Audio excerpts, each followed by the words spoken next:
அரசியல் களம் நேயர்களுக்கு வணக்கம். இன்றைக்கு நம்ம நேர்காணலுக்காக மூத்த பத்திரிகையாளர் மற்றும் அரசியல் திறனை வளர்த்து மணி அவர்கள் நம்மோடு இருந்திருக்காள். அவரோடு பேசலாம். சார் வணக்கம்.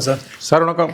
சமீபத்தில் இந்தியா டுடே ஓட்டர் கருத்து கணிப்பு வெளியிட்டாங்க. அதில் பார்த்தீங்கன்னா தற்போது தேர்தல் நடைபெற்றால் திமுக அணி பார்த்தீங்கன்னா 45% வாக்குகள் பெற்று முன்னிலை போட்டிருக்காங்க.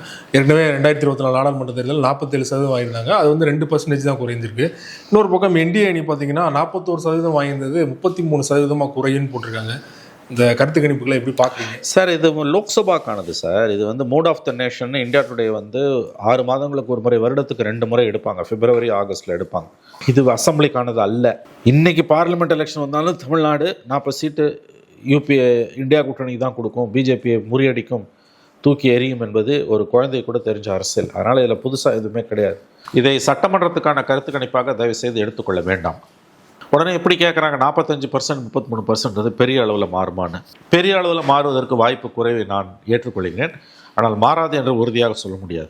நான் இந்தியா கூட்டணிக்கும் திமுக கூட்டணிக்கும் என்டிஏக்குமான இடைவெளி வந்து 3-4% மேலே இருக்காது என்பது தான் விவரம் அறிந்தவர்களுடைய கருத்தாக இருக்கிறது.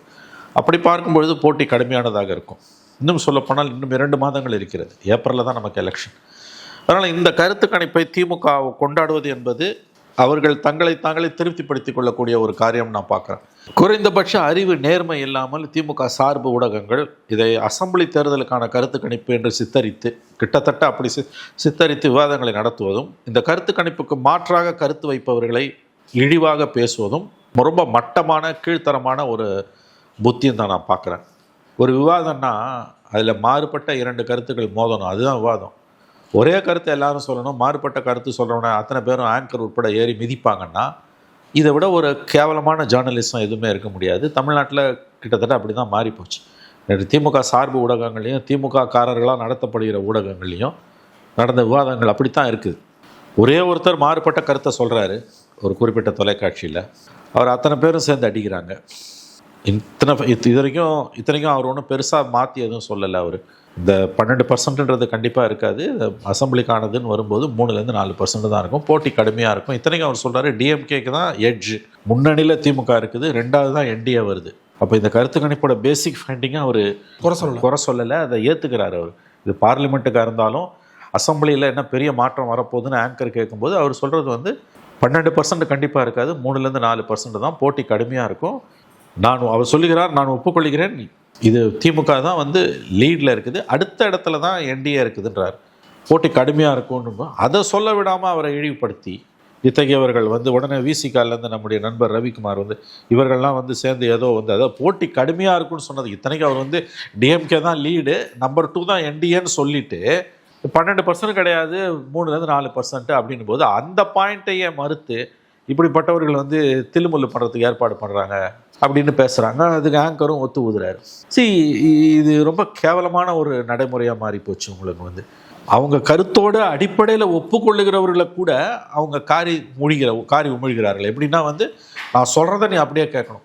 ஹிண்டு ராம் வந்து திமுக 200 சீட்டு ஜெயிக்கும்னு சொன்னார்ல, அதே மாதிரி எல்லா பத்திரிகையாளர்களும் பேசணும்னு அவங்க விரும்புகிறாங்க. அது எப்படிங்க 200 சீட்டு வந்து சொல்ல முடியும்? இதே ராம் 2009 நான் எடுத்திருக்கேன் அவர் பேட்டி ஸ்டெல்லா மேரிஸ் காலேஜில் நின்றுட்டு ஜெயலலிதா கூட்டணி 40 சீட் அடிக்கும்னாரு. அப்போ காங்கிரஸ் திமுக ஒரு அலையன்ஸ்லையும் ஏடிஎம்கே லெஃப்ட்டு இவங்க எம்டிஎம்கே ஒரு பாமக ஒரு கூட்டணிலையும் தப்ப 12-28 வந்தது. காங்கிரஸ் திமுக 28, காங்கிரஸ் திமுக 28, ஏடிஎம்கே லெஃப்ட் அண்ட் எம்டிஎம்கே பிஎம்கேக்கு 12 seat, ADMK 9 seat, CPI CPM 1, MDMK 1, பாமக 0. அந்த எலெக்ஷனில் என்ராம் வந்து ஸ்டெல்லா மேரிஸ் காலேஜுக்குள்ளே நின்றுட்டு சொன்னது 40 சீட் அடிக்கும். யார்? ஜெயலலிதா 40 சீட் அடிப்பான்னு சொன்னார் அவர். இதே ராம் 21 திமுக 200 சீட் அடிக்கும்னு சொன்னார். இப்பயும் ஒரு 200 சீட் அடிக்கும்னு சொல்கிறார். அதாவது இத்தகைய பத்திரிகையாளர்கள் வந்து இவங்க வந்து அவர் பொழுதுனைக்கும் சீஃப் மினிஸ்டர் பின்னால் தான் போயிட்டுருக்காரு. உங்களுக்கு தெரியும் ராம் என்ன பண்ணிட்டு இருக்காரு பண்ணுறது. எல்லாருக்கும் அவர் குருங்க, அவர் ஒரு ரோல் மாடல். எனக்கெல்லாம் வாக்கிங் அவரோட தான் போகிறார். ஆமாம், டெய்லியாக வாக்கிங் அவரோட தான் போகிறாரு. தமிழ்நாட்டோட முன்னணி பத்திரிகையாளர் அவர். எனக்கெல்லாமே அவர் தான் role model. To be frank, நான்லாம் ஃபீல்டுக்கு வந்தப்போ அவரை பார்த்து தான் வந்தேன் நான். ஆனால் இன்றைக்கி அவர் நிலைமை என்ன? ஆளும் கட்சிக்கு இந்த அளவுக்கு வந்து ஜால்ரா போடுறவராக போயிட்டார். இப்போ அந்த பதிலை தான் வந்து இங்கே இருக்கக்கூடிய மீடியா கிளைமேட்டு விரும்புது. ஆனால் இந்த சர்வேன்றது வந்து இது லோக்சபாவுக்கானது. அசம்பிளிக்கானது கிடையாது. இன்னொன்று, இவிஎம் முறைகேட்டால தான் மோடி ஜெயிச்சார்னு சொல்லக்கூடிய தரப்பினர் இந்த சர்வேவை ஏற்றுக்கிறாங்க. ஆனால் மோடி ஜெயிச்சதை ஏற்றுக்க மாட்டேறாங்க. அதே சர்வேல இன்றைக்கி எலெக்ஷன் வச்சா என்டிஏ 350 சீட் அடிப்பான்னு சொல்கிறோம். அதை ஏற்றுக்க மாட்டேன்றாங்க, அமைதியாக இருக்காங்க. மெஜாரிட்டியோட வந்துடுவாங்க, பிஜேபி மெஜாரிட்டியோட வந்துடுவான்னு சொல்கிறான், அதை ஏற்றுக்க மாட்டேன்றாங்க. அப்போ இதுக்கு என்ன சொல்லுவீங்க நீங்கள்? ஆகவே இது அசம்பிளிக்கானது கிடையாது சிவா, இது பார்லிமெண்ட்டுக்கானது. இன்னும் 2 மாதம் இருக்குது.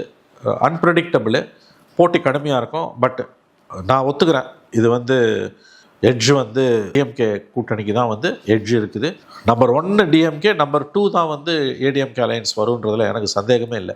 பட் அந்த டிஃப்ரென்ஸ் எவ்வளோன்றது தான் நம்ம கணிக்க முடியாததாக இருக்குது. தனி மெஜாரிட்டி வருமா அல்லது கூட்டணியோடு சேர்த்து திமுக மெஜாரிட்டி வருமானது தான் $1 மில்லியன் கொஸ்டின். மற்றபடி 4 முனை போட்டியில் இட்ஸ் அட்வான்டேஜ் ஃபார் டிஎம்கேன்றதுல எனக்கு எந்த சந்தேகமும் இல்லை இப்போதைக்கு, அன்லஸ் சம்திங் பிக் ஹேப்பன்ஸ். இன்னொரு பக்கம் தினமலர் அப்புறம் பாண்டே அவருடைய சாணக்கியா அந்த கருத்து கணிப்புமே சமீபத்தில் வெளியானது.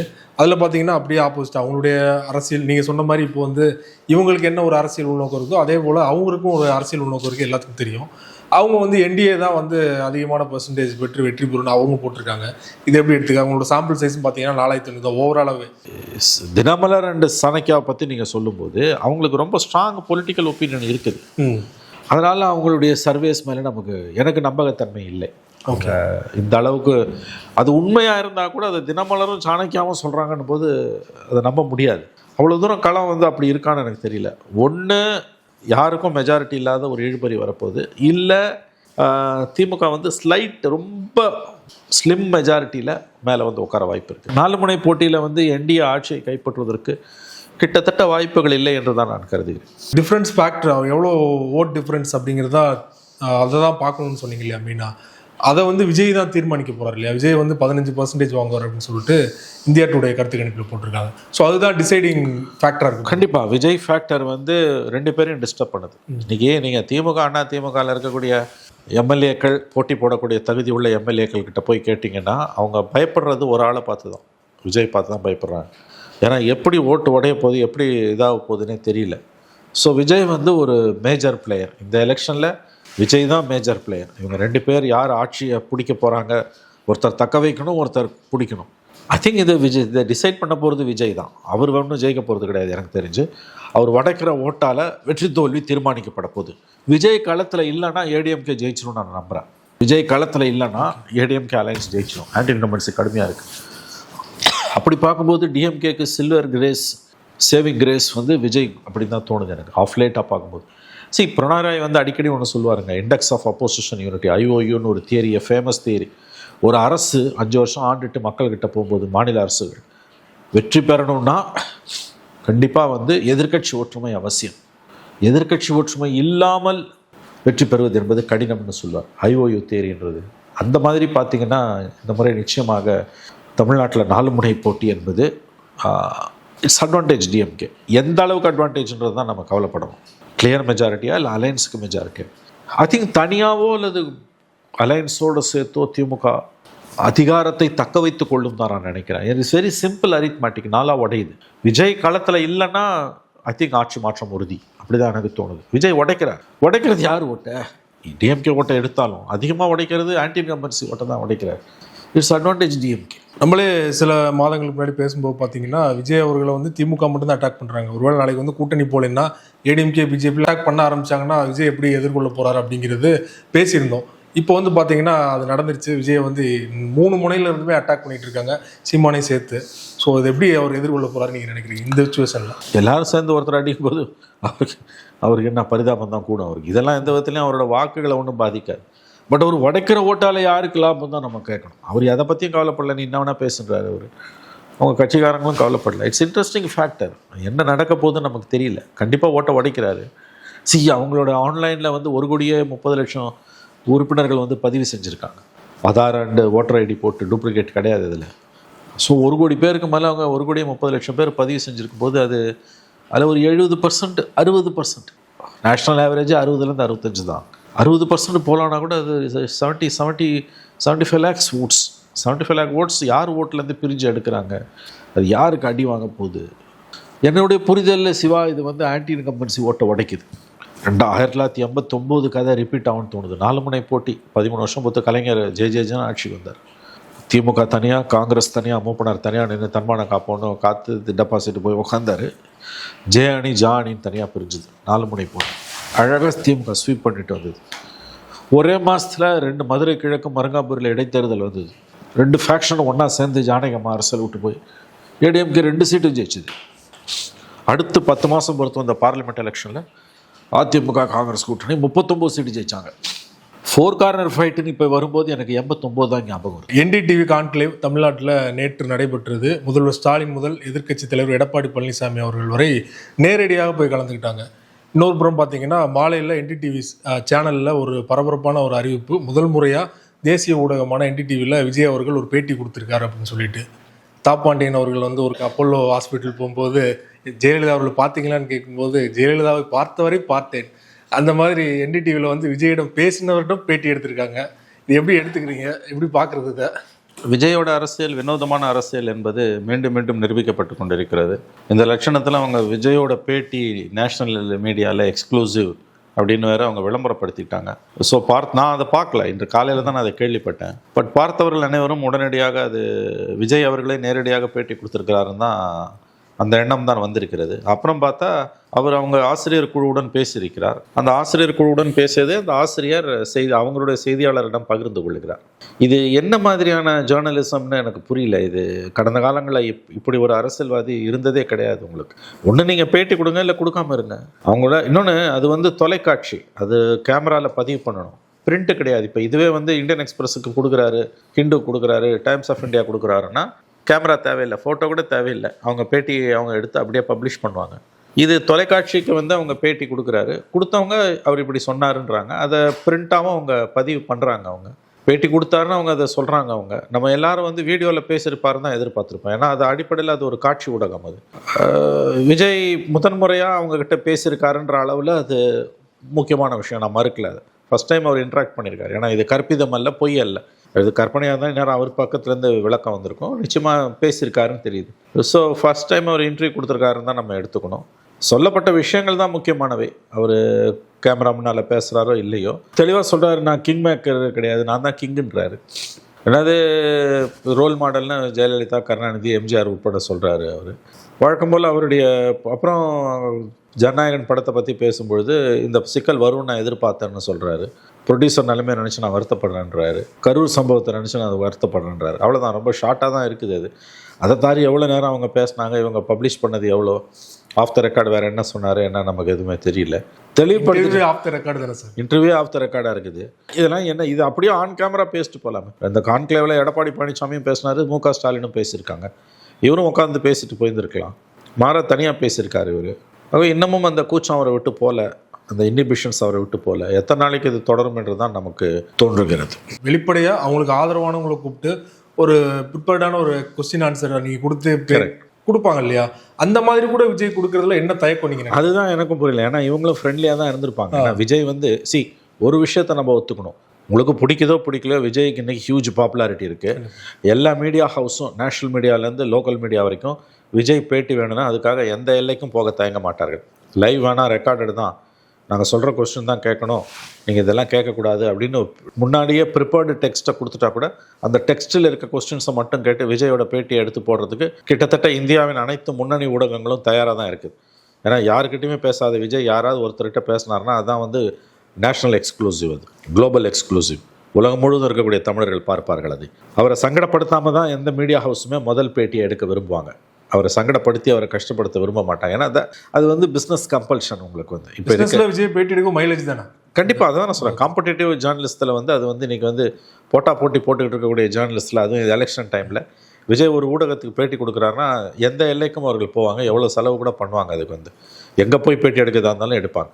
அப்படி இருக்கும்பொழுது வந்து அவரை சங்கடப்படுத்தாமலே கேள்வி கேட்க செய்தியாளர்கள் தயாராக இருக்கும்பொழுது, மீடியா ஹவுசஸ் தயாராக இருக்கும்பொழுது அவர்கிட்ட கேமரா முன்னால் உட்கார வைக்காமல் கேமரா இல்லாமல் அவர் இவங்ககிட்ட பேசினதும் அவங்க வந்து பேட்டியாக ஒருத்தருக்கு ஒருத்தர் பேசிக்கிட்டதும் அதெல்லாம் வந்து உங்களுக்கு வந்து வேறு ஏதாவது தவிர்க்க முடியாத சூழ்நிலைகளில் வேணா இருக்கலாம். மருத்துவமனையில் இருக்கிறார் ஒருவர், கேமரா அலோவ் பண்ண முடியாது, அவரோட ஹெல்த் கண்டிஷன் மெடிக்கல் கண்டிஷன் மோசமாக இருக்குது, அவர்கிட்ட நம்ம டிஸ்டர்ப் பண்ண முடியாது, யாராவது ஒருத்தர்கிட்ட மட்டும்தான் அவர் பேசுவார்.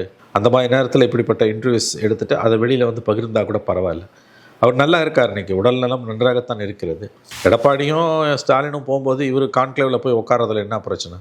சரி, அங்கே உங்களுக்கு போகிறதுல தயக்கம் இருக்குன்னா இவங்ககிட்டே இப்போ அவர் எதெல்லாம் சொன்னதா அவர்களுடைய ஆசிரியர் குழு நமக்கு தெரிவிக்கிறதோ அதை அப்படியே கேமரா முன்னால் சொல்கிறதுல அவருக்கு என்ன தயக்கம்? அதில் இன்னமும் நான் என்ன சொல்கிறேன், கரூர் இன்சிடெண்ட்டை பற்றியும் ஜனநாயகனை பற்றியும் பேசுறதை கூட தவிர்த்துருக்கலாம். சப்ஜுடிஸ் நீதிமன்றத்தில் இருக்க விஷயம், அது பேசினா சிக்கல் வரும்னா அதை ரெண்டை தவிர்த்துட்டு 1000 விஷயங்கள் இருக்கின்றன. அவருடைய அரசியல் எதிர்காலம், கூட்டணி, திமுக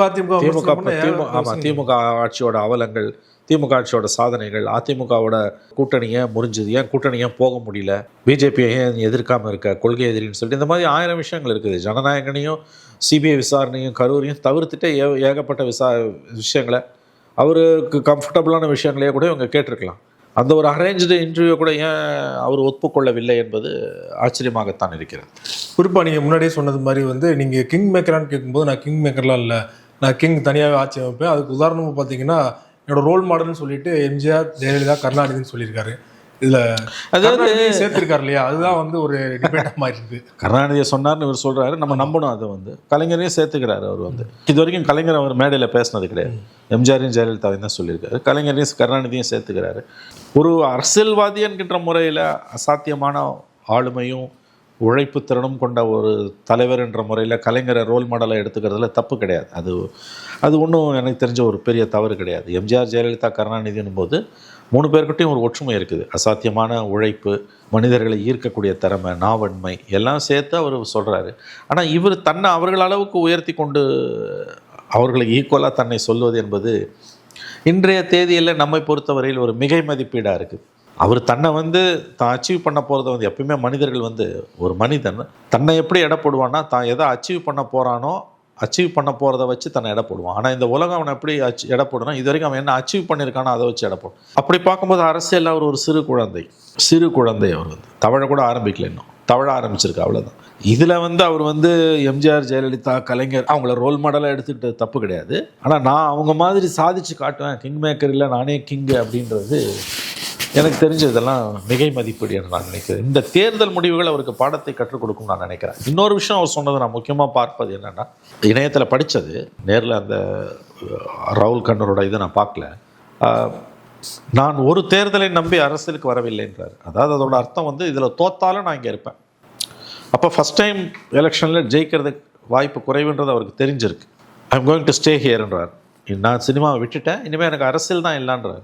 அது உறுதியாகும் பட்சத்தில் தமிழ்நாட்டில் போட்டி கடுமையாகும். அதன் பிறகு தேர்தல் முடிவுகளுக்கு பிந்தைய விஜய் அரசியல் தான் நாம் அளவுகோலாக எடுக்க முடியும். தேர்தலுக்கு முந்தின அவருடைய அரசியல் நமக்கும் தெரியாது, அவருக்கும் தெரியாது.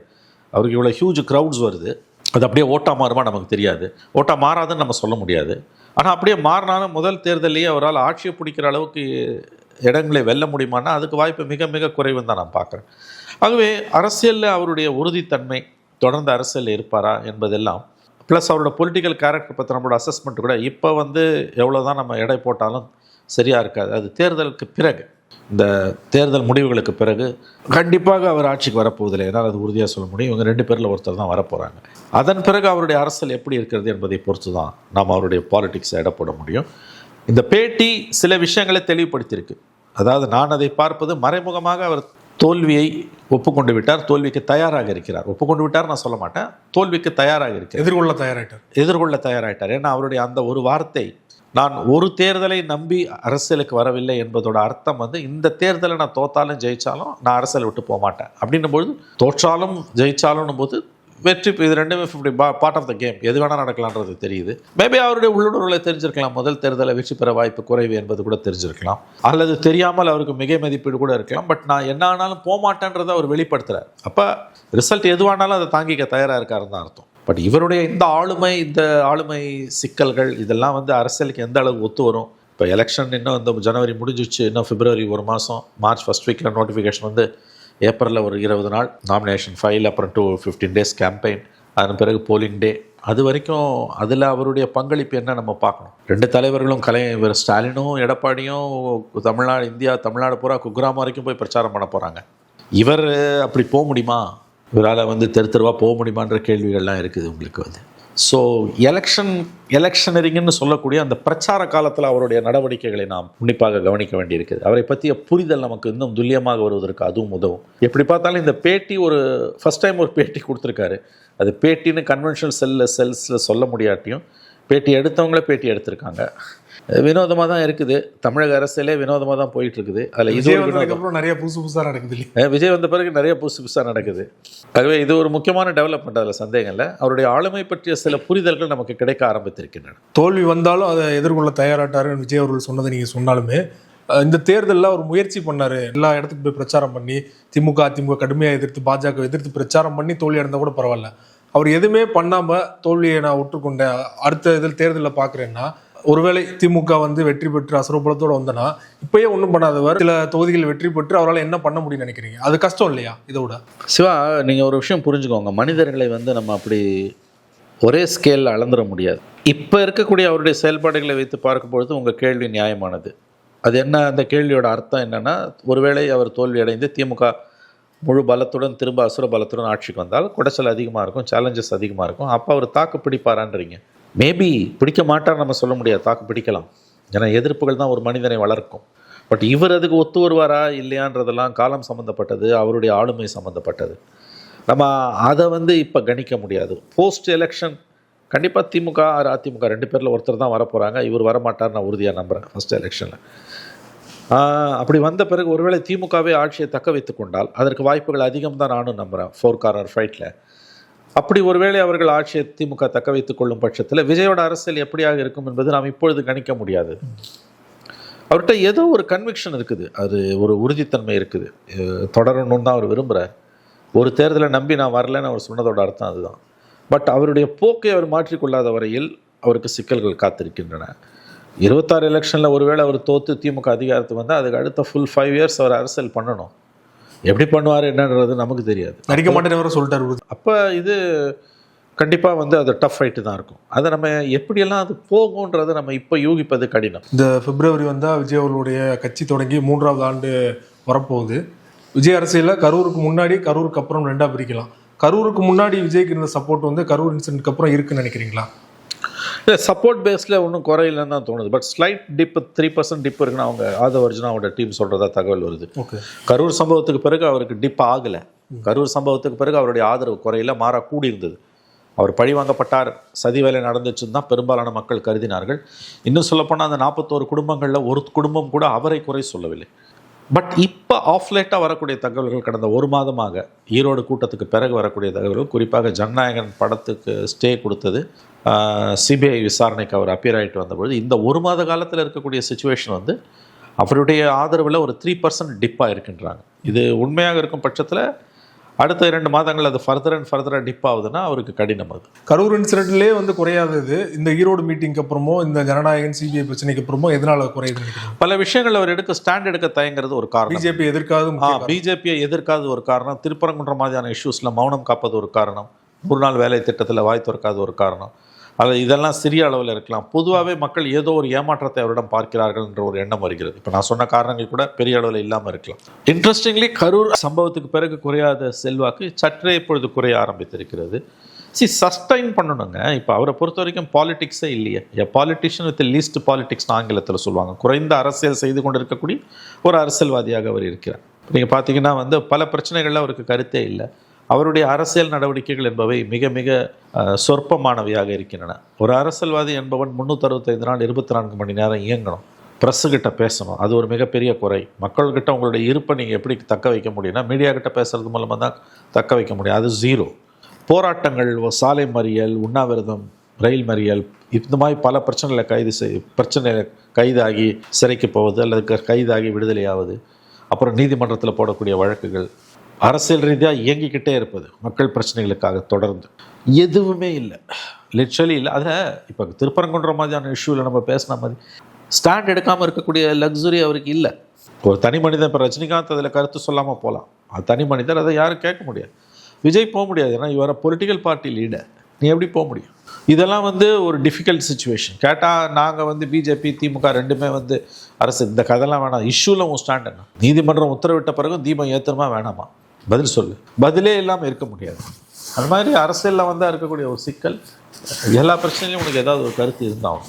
அது குரூஷியல் இஷ்யூஸில் கருத்து இல்லை என்பது ஏற்றுக்கொள்ள முடியாது. விஜய் அவர்கள் வந்து பாஜக விமர்சனம் பண்ணி தாண்டி அடுத்த கட்ட தலைவர்கள் கூட வந்து பாஜக விமர்சனம் பண்ண தயங்குறாங்க இல்லையா? அதை எப்படி எடுத்துக்கொள்வது? அதை ஒரு நான் சமீபத்தில் கொடுத்த பேட்டியில் கூட பார்த்தீங்கன்னா ஜனநாயகன் பிரச்சனைக்கு வந்து மறுபடியும் திமுகவை தான் குறை சொல்றாரு. திமுகவும் பாஜகவும் சேர்ந்து படத்தை தடை பண்ணிட்டாங்க, படம் தடை பண்றதுனால திமுகவுக்கு தான் லாபம், பராசக்தி லாபம் பேசுறாரு தவிர பாஜகவை பேசவே மாட்டாங்களே சார். இது என்ன சார்? எப்படி? அதான் பயப்படுறாங்க. நீ திமுகவையும் எதிர்க்கணும், பிஜேபியும் எதிர்க்கணும், அப்படிதான் நீ சொல்லிட்டு வர. கொள்கை எதிரி, அரசியல் எதிரி. அரசியல் எதிரியை விட ஆபத்தானவன் கொள்கை எதிரி. ஃபிலிம் சென்சார் போர்டு யார் கண்ட்ரோலில் இருக்குது? சென்ட்ரல் கவர்மெண்ட் கண்ட்ரோலில் இருக்குது. உதயநிதி பின்னாலேருந்து இன்ஃப்ளூ என்ன ஆதாரம்? இது அபத்தமான குற்றச்சாட்டு இல்லை, லாஜிக் இருக்கணும் இல்லை? திமுக தான் சினிமா உதயநிதி சொல்லி தான் ஃபிலிம் சென்சார் போர்டு கிளியர் பண்ணி, என்ன ஆதாரம்? இது அவதூறு. இது விஜய்க்கு வரக்கூடிய எல்லா பிரச்சனைகளுக்கும் திமுக தான் காரணன்ற ஒரு பரவலான ஒரு புரிதல் விஜய் ரசிகர்கள் பெரும்பாலானவர்கள் மத்தியில் இருக்குது. கீழ்மட்டத்தில் அந்த பேஸ் ஃபீலிங்ஸோட விளையாடுறது, இது தூண்டி விடுற மாதிரி, தூண்டி விடுறது. படிக்காதவன், புத்தி இல்லாதவன் அப்படி பேசலாம். ஆதவர்ஜனா படித்தவர், ஸ்போர்ட்ஸ் பர்சன், அவர் விஷயம் தெரிஞ்சவர், திமுக காரணம். இதான் லாஜிக் இருக்கணும்ல. அது சென்ட்ரல் கவர்மெண்ட் பாடி. அது உதயநிதி எப்படி? அது பிஜேபிக்கும் திமுகவும் இப்படி இருக்குது. உதயநிதி தான் தடுத்தாடுறது என்ன ஆதாரம்? வாய் புளிச்சது மாங்காய் புளிச்சுன்னு அடிக்க முடியாது இல்லை? அவர் அரசியல்வாதி, அதனால திமுக கண்டுக்கல. வேற யாராவது இதை சொல்லியிருந்தாங்கன்னா அவங்க டெஃபமேஷன் போட்டிருப்பாங்க. ஜனநாயகன் படம் ரிலீஸ் ஆகாததுக்கு உதயநிதி தான் காரணம்னு வேறு எவராது சொல்லியிருந்தால் அரசியலில் அல்லாதவர்கள், திமுக கண்டிப்பாக சட்ட ரீதியாக அதை எதிர்கொண்டு இருக்கும். பாலிட்டிஷியன் இல்லையா ஆதவர்ஜனா, அதனால் அவங்க அது கேஸ்லாம் போட மாட்டாங்க. நீ என்ன வேணா கத்திட்டு போன்னு சொல்கிறாங்க. பட் இது வந்து என்னை பொறுத்த வரைக்கும் ஆதாரம் இல்லாத குற்றச்சாட்டு. சென்சார் போர்டில் உதயநிதி இன்ஃப்ளூயன்ஸ் பண்ணான்றதுக்கு என்ன ஆதாரம்? அதுவும் இது ஒரு பெரிய ரிஸ்க் எடுக்கிறாரு ஆதவ். இது வந்து சப்ஜுடிஸ் மேட்டர்னா, நீதிமன்றத்தில் நிலுவையில் இருக்க வழக்கில் போய் எதுக்கு இந்த கருத்து தெரிவிக்கிறாருன்னு எனக்கு தெரியல. விஜயே பேசலாம், விஜயை எதுக்குமே பேச மாட்டார். அவரை தவிர எல்லாரும் பேசுகிறாங்க. இதுதான் இதில் இருக்கக்கூடிய சிக்கல். நீங்கள் சொன்னது கரெக்ட். விஜய் தான் பேசலை, அவர் எதுக்கும் பேச மாட்டார். அவர் சுற்றி இருக்கவங்கலாம் ஏன் பிஜேபி ஒருத்தவங்களோட எடுத்து பேச மாட்டேன்றான். அவங்க பிஜேபியோட வந்து சாஃப்டாக போகணுன்னு தான் நினைக்கிறாங்கன்ற எண்ணம் எழுவது இயல்பானது. கேட்டால் பிஜேபியை எதிர்க்கிறதுக்கு தமிழ்நாட்டில் திமுக இருக்குது, நாங்களும் எதிர்த்தோன்னா அந்த எதிர்ப்பை திமுக தான் அறுவடை பண்ணணுன்னு கதை இழக்கிறாங்க. உன் கருத்து என்னான்னு கேட்குறோம். தாவேக்காவோட கருத்து என்ன? ஒரு பொலிட்டிக்கல் பார்ட்டிக்கு ஒப்பீனியன், ஸ்டாண்ட் இருக்கணும், நிலைப்பாடு. கருத்து கூட இல்லை, அதை தாண்டி நிலைப்பாடு. உன் நிலைப்பாடு நான் திருப்பரங்குன்ற விஷயம் இல்லை. அது எப்படி நீங்கள் அமைதியாக கடந்து போக முடியும்?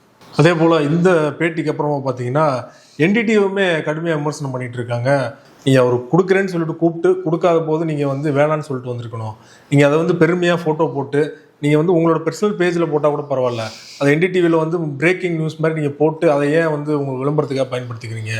என்டிடிவியோட ஸ்டாண்டர்டாக இது அப்படிங்கிற மாதிரியான விமர்சனம் வந்திருக்கு. உங்களோட பார்வை? என்டிடிவி ஸ்டாண்டர்ட் எப்பயோ போயிடுச்சு. பிரணாய் ராய் கிட்ட இல்லை. அது முழுக்க 100% ஓன்டு பை அதானி. அதானிக்கு சொந்தமான டிவிக்கு விஜய் பேட்டி கொடுத்திருக்கிறார். இதையும் கவனத்தில் வைத்துக் கொள்ளுங்கள். அப்போ விஜய் யாரை நெருங்குகிறார் என்பதை நீங்கள் அந்த சந்தேகம் எழுவது இயல்பானது. விமர்சனம் பண்ணாத ஒன்று இப்போ அதானி இது. ஆமாம், இதனால் அவர் பிஜேபி நெருங்கிட்டார் நான் சொல்லலை.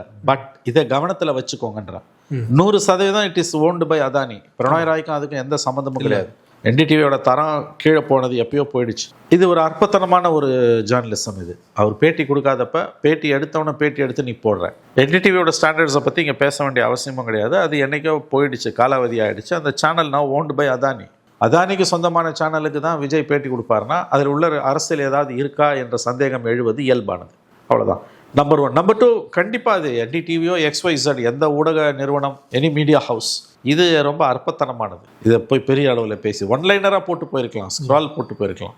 என்ன private conversation with NDTV, Vijay said this அப்படி போட்டு போயிருந்துருக்கலாம். அதை பூதாகரமாக பிரேக்கிங் நியூஸாக போட்டு குளோபல் எக்ஸ்க்ளூசிவ் நேஷனல் எக்ஸைட்மெண்ட்டோட பேசுகிறாரு. ராகுல் பேசும்போது பார்த்தீங்கன்னா சூப்பர் ஸ்டார் தளபதி விஜய் பார்த்துட்டு வந்தேன் இப்போதான் அப்படின்னு பேசிட்டு இருக்காரு. ரசிகர் மாதிரி நான்சென்ஸ். அது இது வந்து ஒரு ஹைப்பை கிரியேட் பண்ணுறது. உங்கள்கிட்ட என்ன எவிடன்ஸ் இருக்குது? நான் கேட்குறேன். நீங்கள் வந்து சேனல் வந்து it's a digital medium, print medium கிடையாது. டிஜிட்டல் மீடியத்தில் வீடியோ இருக்கணும். வீடியோ இல்லாமல் அவர் உங்கள்கிட்ட பேசினதை என்ன அதுக்கு எதாவது அர்த்தம் இருக்கா? நான் கேட்குறேன்.